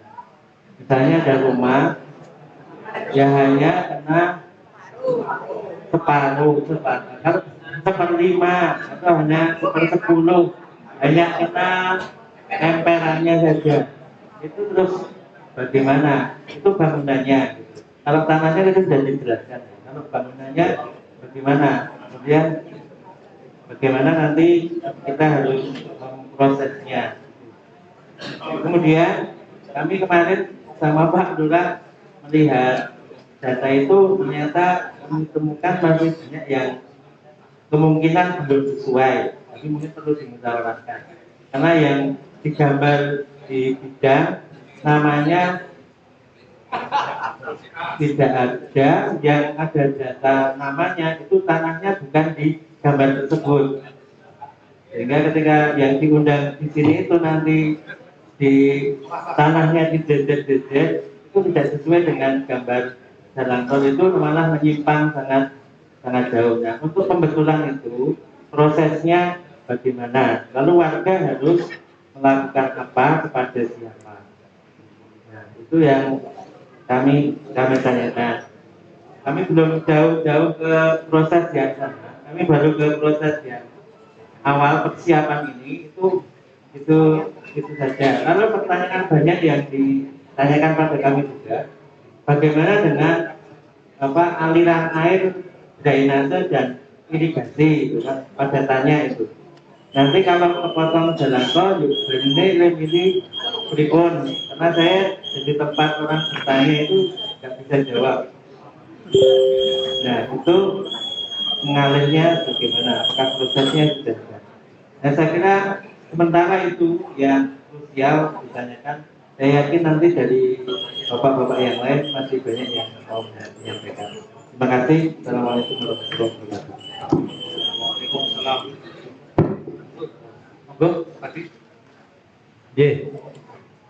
Dan yang singkat padat, dan kalau ada pertanyaan sama nggak usah diulang lagi. Ya. Ya. Assalamualaikum Assalamualaikum warahmatullahi wabarakatuh. Nek nepangke sal Pak iki. Tapi kula Margono sakit kok ponakane Pak Dene Pak Agung. Tak aku berarti DPR nih. Ini kula badhe nyuwun pirsa. Kemarin nggih nyuwun pirsa sekaligus nyuwun solusi. Nek niku mau saged betul Pak Alim tutup nih Pak, derek ngajak kula. Niki derek Pak. Ini pun jam 12 dari banyak waktu ini Pak. Oke. Saya itu kebetulan kemarin membeli tanah punya lek saya itu ponakan saya dari sini. Aku lek itu adiknya mamak saya. Terus itu sudah saya beli terus kita pecah. Jadi sertifikat menjadi dua, bukan dua nama, satu nama tapi menjadi dua. Satu dipegang oleh saya, satu dipegang oleh ponakan saya itu bernama Surbianto. Nah itu saya minta solusinya itu gimana nanti proses untuk bisa agar kami dimudahkan dalam urusan tersebut karena itu belum saya balik nama, masih atas nama Pak Rahmat Siswanto. Dan itu, matur nuwun, saya kira dari saya kata itu bertempat aku pun berkenan nanti gitu. Assalamualaikum warahmatullahi wabarakatuh. Lagi. Ini yang putri nggih, satu-satunya putri belum berbayar itu. Dan putri untuk. Assalamualaikum warahmatullahi wabarakatuh. Perkenalkan saya Resti dari Bosoknya Joyo. Resti, R-E-T-S-I Pak. Ya. Begini Pak, saya dapat data Excel, entah itu data benar atau salah ya Pak. Dari situ kita, terutama bapak saya itu ada 3 sertifikat tanah berjejer atas nama Joyo Supono. Dan tanahnya itu yang bagian selatan itu 1.300 sekian meter. Terus yang tengah itu dulu kami beli dari Pak Subio atau Martoyono. Terus sampingnya juga Pak Joyo Supono di Padukuhan Kalimantan. Nah di data yang kami peroleh itu kan Pak, itu yang Pak Joyo Supono itu di data ada 194 meter dan yang Pak Subio ada 725. Itu yang 194 atau 3 meter itu yang bagian selatan yang ada rumahnya atau yang bagian paling utara yang tidak ada rumahnya. Terus yang Pak Subio di situ kan 670 kalau di tabel sama sertifikat sudah kami beli dan sudah namanya Pak Joyo Supono. Kami tegaskan sekali lagi ya Pak, itu di undangan kan Pak Subio. Padahal sudah kami beli sekitar 10 tahun lalu, itu namanya sudah kami balik nama Pak Joyo Supono. Itu ya Pak. Itu mohon penjelasan Pak. Itu yang 193 meter itu yang bagian ada rumahnya atau tidak? Karena kami cuma dapat 2 undangan, sedangkan tanah itu berjejer seperti itu. Kami mohon penegasannya karena kami dapat datanya itu datanya valid apa tidak itu ya Pak. Terus poin kedua, ini kan tahapnya persiapan ya. Itu nanti tahap untuk inventarisasi dan identifikasi sampai pelaksanaan sampai ganti rugi itu kira-kira tanggalnya berapa? Kan dari kami itu butuh kepastian, itu kan Bapak Ibu semua. Ya, kayak jenengi wong wedok kan pasti aja, gitu ya Pak. Oke, matur nuwun. Wassalamualaikum warahmatullahi wabarakatuh. Warahmatullahi wabarakatuh. Sudah ada 3 penanya. Oke, langsung mawon. Niki kita yang terakhir asik nih. Saya dulu ya, karena saya izin jam 12.30 saya harus ke bandara. Selanjutnya Pak Dian nanti yang lebih lengkap sudah tahu. Bapak, secara umum saja. Jadi tadi sudah saya sampaikan, Pak Dian sampaikan, untuk data di sosialisasi ini kan ancer-ancer. Kepastiannya itu nanti pas trasenya keluar, kan bisa tadi saya nggak kelihatan ya Mas ya. Trasenya keluar itu akan kelihatan sekali mana yang terkena dampak, mana yang tidak. Kepastiannya ada pada saat pelaksanaan di tahap identifikasi dan inventarisasi. Datanya yang terkena dampak bukan berdasarkan subjeknya saja, tetapi dari objeknya. Kalau Bapak Ibu punya 2 sertifikat yang terkena, ya 2 itu yang terkena dampak. Jadi 2 bidang. Ya, kepastiannya nanti ada di identifikasi dan inventarisasi. Memang tidak bisa sekarang karena tim kami belum turun. Ya. Yang menurut saya ini prosesnya masih cukup lama sampai dengan pembayaran. Kami kalau penoknya juga belum turun, kami juga nggak bisa nyusun jadwal, ya. Karena jadwal itu tadi saya sampaikan identifikasi 30 hari, proses verifikasi 14 hari, pengumuman, lalu ada proses appraisal, dan masing-masing punya jadwal sendiri-sendiri. Nah kemudian kalau ada sertifikat sampai dengan penlog itu turun, masih atas nama penjual, berarti yang masuk dalam daftar nominatif adalah atas nama penjual.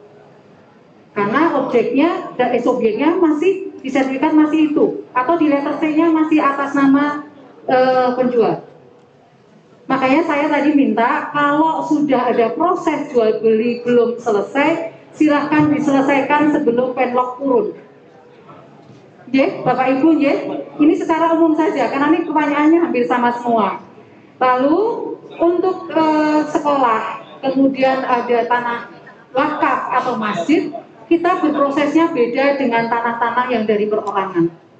Untuk sekolah pasti karena ini juga kepentingan umum, akan dikembalikan lagi fungsi dan fungsinya sebagai sekolah.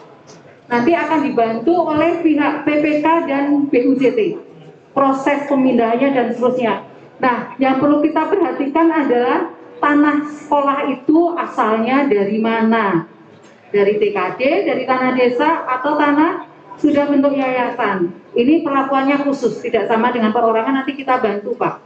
Pokoknya yang tidak merugikan, yang sekolah ya tetap bisa sekolah, sebelum bangunan jadi anak-anak tidak boleh dipindahkan. Nanti sekolah di mana? Terus nih Pak Dian, termasuk aset. Untuk wakaf, untuk tanah-tanah yang menjadi tanah wakaf harus ada izin dari Kementerian Agama. Untuk tanah di bawah 5.000 meter persegi itu izinnya melalui Kanwil Kementerian Agama tingkat provinsi. Dan ini juga berprosesnya nanti akan dibantu, ya. Tetapi tentunya proses-proses ini kan dari KUA harus ada izin, lalu dari nazirnya juga mengajukan dan seterusnya nanti akan dibantu Ibu Bapak sampai dengan muncul izin dari kementerian melalui Kanwil. Nah, untuk nilai bangunan dan nilai tanahnya itu nanti dihitung oleh appraisal. Jadi bangunnya harusnya sesuai dengan nilai appraisal tadi Pak. Tapi biasanya gantinya itu lebih bagus ya Mas Ardian ya, di mana-mana untuk masjid bangunannya gitu, karena pasti baru gitu ya, pasti baru dan seterusnya. Ini karakteristik khusus. Lalu untuk tanah desa seandainya ada dari Bapak Lurah, nanti juga akan prosesnya dibantu oleh tim PPK karena syaratnya sendiri. Nanti urusannya dengan Pemprov dan dari Panitikismo. Untuk bangunan-bangunan yang terkena dampak nanti akan dinilai juga oleh tim appraisal. Apakah bangunan itu masih layak digunakan atau tidak? Kami tidak bisa memutuskan Ibu Bapak. Misalnya yang terkena Mensaga SIG misalnya, nah itu apakah masih bisa digunakan atau tidak? Kami tidak tahu. Jadi nanti tim penilai yang akan menyampaikan apakah bangunan itu diganti rugi semua atau hanya sebagian. Okay? Itu saja yang bisa kami sampaikan. Oh ini tanah dari Pak Margono ya, sudah dibeli, dipecah dan belum diganti dibalik nama. Saya sampaikan Pak, cepet dan dibalik nama. Karena daftar nominatifnya nanti mesti di asalnya itu. Karena kan sesuai dengan data yuridisnya kan, atas namanya masih Bapak A, padahal sudah dibeli Bapak B. Belum dibalik nama, berarti sertifikatnya atas nama Bapak A kan. Nah, monggo itu mumpung penoknya belum keluar segera diproses. Ada ahli warisnya kan? Ya, ada ahli warisnya bisa Pak diselesaikan. Cuman kalau tadi sudah penlok, yang penjual itu pasti akan dilibatkan terus sampai dengan proses ganti rugi. Ya, seperti itu karena atas namanya masih atas nama yang penjual. Mekaten ya, Bapak. Mudah-mudahan lengkap, Bapak Dian.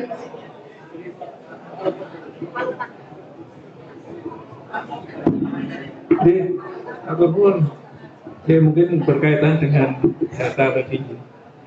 Data tadi sudah sampaikan oleh Pak Dian. Ini maka nanti di sosialisasi ini kan kita masih ada waktu kurang lebih 30 hari untuk melakukan konsultasi publik. Nah itu nanti ada yang namanya tadi sudah saya sebutkan pendataan awal. Jadi nanti akan membuat Pak Pandu juga Pak Kepala Susun.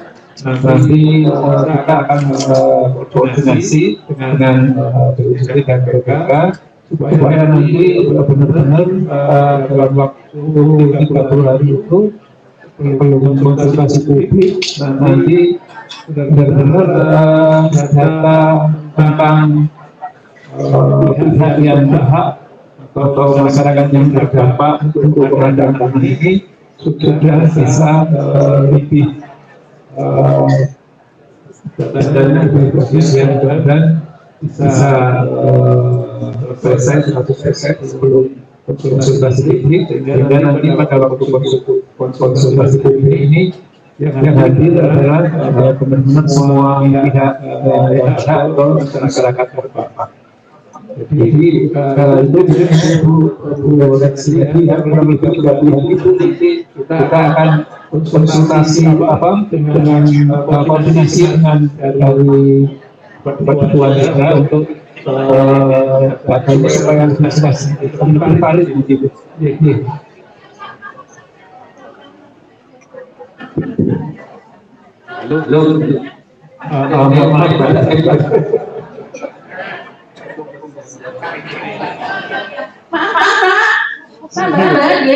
Jadi yang kami berikan kalau rencana kan dalam mana tapi kalau berbeda masih lama. Jadi jadi mohon kerjasamanya.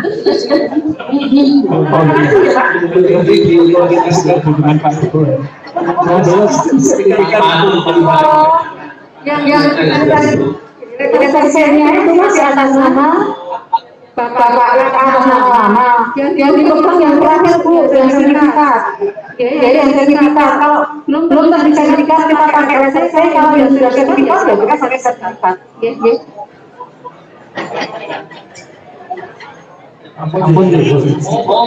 Bukan maksudnya loh ya. Alasannya dia sah.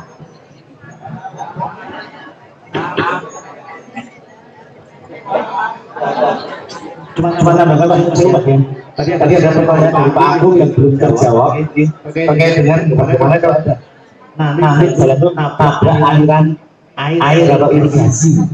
Itu Pak Agung itu bisa nanya Pak. Alahnya itu nanti itu loh ya. Jadi mohon maaf saya mau menambahkan ini saluran air itu yang jelas kalau kita nanti terkena bukan hanya saluran air Pak, nanti ada jalan desa, saluran air, jalan akses tani atau apapun namanya yang nantinya atau sifatnya itu sebagai fasilitas sosial dan fasilitas umum itu dari bapak-bapak di Petugas Solo Warga Makmur ini harus mengganti fungsinya. Jadi fungsinya itu harus dikembalikan seperti semula. Jadi jangan sampai sawah-sawah petani yang tadinya mendapat aliran dari irigasi tersebut itu tidak jadi teraliri. Irigasi itu harus terus teraliri. Lalu kalau ada jalan desa yang terputus itu juga harus diganti. Kemarin dari Pak Amin dari JM Badan Tanah dari JMM itu menyebutkan bahwa di Klaten itu sudah terjadi pembangunan untuk penggantian. Jadi masyarakat itu ada yang meminta underpass daripada overpass ya. Jadi underpass itu lewat bawah karena dari masyarakat itu banyak yang masih bersepeda gitu. Kalau seandainya overpass mereka keberatan. Nah, masukan-masukan seperti ini nantinya kami menginginkan itu nanti masukan tersebut akan ditujukan kepada DPJMM yang nantinya akan melakukan konstruksi di sini. Masyarakat itu istilahnya menginginkannya yang seperti apa lah caranya, mesti dikomunikasikan kepada kontraktornya yang bekerja. Yang jelas secara fungsi aliran air atau saluran atau jalan desa jalan kali itu harus difungsi kembali. Tidak boleh mati akibat adanya pembangunan jalan tol atau proyek ASN. Saya kira itu apa jadi kami Pak. Terima kasih. Assalamualaikum warahmatullahi wabarakatuh. Waalaikumsalam warahmatullahi wabarakatuh. Iki lho poin Pak Marto wau. Pun. Ini pun boleh wajib jam Bu. Pak, karena targetnya dimulai jam 10 sampai jam 12. Ewang mulainya kan antri jangan kakak, terus mulainya bentuk mundur. Dari nabrak jam 12. Nah, terus sampai jam 12. Kita sekian Bu, Pak. Jika selama nanti setelah IPR keluar, jangan ada peralihan hak. Penting ini Bu. Terus ketika dengan ragu-ragu ada pertanyaan-pertanyaan atau suang-suang nganggap, soal jelas data instrumen dan sebagainya, nyuwun besok Pak Lurah atau mawon. Udah mau bingung. Atau mawon. Itu pakai Pak Lurah kalau masukin nih. Terima kasih kepada Bapak Ibu semua, terlebih pada tim sosialisasi tim persiapan ini yang sudah memberikan informasi kepada kita semua, dan harapan kami nanti Bapak Ibu kalau terakhir ngomong kita dan remen dan ngaliran Bronto. Alhamdulillah. Karena ini program nasional Pak. Ini program nasional. Dan dari kami dalam membuka dan selama perjalanan proses sosialisasi ini banyak kekurangan, kami mohon maaf yang sebesar-besarnya. Dan mari kita akhiri dengan tadi Pak kan ditutup dengan ucapan alhamdulillah bersama-sama. Alhamdulillahirabbil alamin. Kami berdoa dan lagi mohon maaf yang sebesar-besarnya. Assalamualaikum warahmatullahi wabarakatuh.